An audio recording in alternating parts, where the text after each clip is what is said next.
Welcome to my poster presentation on clinical leadership and clinical governance for frontline clinical leaders. My name is Gail Smith and I'm from Eastern Health in Melbourne, Australia. This program of work has focused on ensuring clinical leaders have the required capability to utilise our clinical governance systems and processes in managing patient quality and safety. I'm going to present 4 items from our Frontline Managers Toolkit. First of these is Standard Work for Leaders, which guides frontline managers in the key areas of management and leadership practice.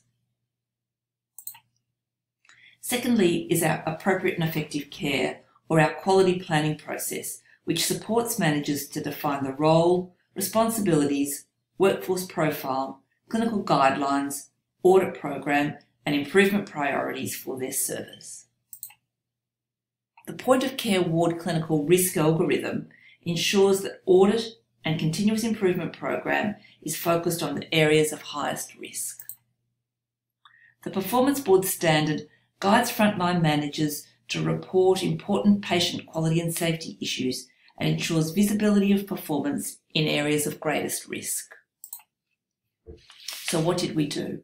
We worked with clinical leaders and consumers to develop and then refine these tools over a 12-month period to ensure they were clinically meaningful and supported frontline managers to fulfil their clinical governance responsibilities.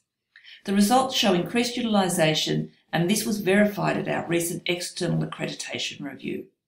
But more importantly, frontline managers tell us that these tools have made it easier for them to identify and manage the important issues of patient quality and safety.